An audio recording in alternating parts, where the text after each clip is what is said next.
Harga emas public gold 1 gram ni 400. Tetapi kalau nak murah, saya cadangkan untuk account gap. Account gap ni harga hari ni cuma 357. Beza RM50. Beli melalui account gap dan keluarkan, arahkan sistem untuk keluarkan. Tabung gap ni kita boleh beli serendah RM100. Ada 100 beli 100, ada 200 beli 200, ada 1000 beli 1000. Menabung dalam bentuk keluar dekat sini lah. Nampak 25 tu. 25 gram lah tu. 25 gram ni merupakan emas ya. Kalau saya nak beli, saya nak bagi 26.4, saya tambah top up saja 357.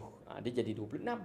Okey, kalau saya ada 100, dia akan top up naik 0.28 gram lah. Kelebihan account gap ni simpanan percuma. Contoh kalau bajet nak keluarkan item sekilo ni. Kalau bajet nak keluarkan item 1 kilo, saya kena ada dalam ni sebanyak 1001 gram. 1 gram tu apa? 1 gram tu sebagai deposit lah. Okay, dia akan pulangkan bila kita tutup akaun nanti. Dia macam akaun bank gitu. Alright. Dan orang yang ada masalah kebocoran wang ni, dia susah sangat nak menyimpan. Cuba simpan emas. Kerana orang yang simpan emas ni susah nak jual balik tau. Dia kalau rasa nak jual balik tu, dia rasa salah. Kecuali dia akan cari duit lain dulu. Baru dia jual emas ni kalau betul-betul terdesak. Kalau setakat nak beli handbag, baju baru, motor baru, dia akan cari duit lain dulu. Dah tak ada duit lain, barulah dia cari kepada emas. Tu betul-betul terdesak.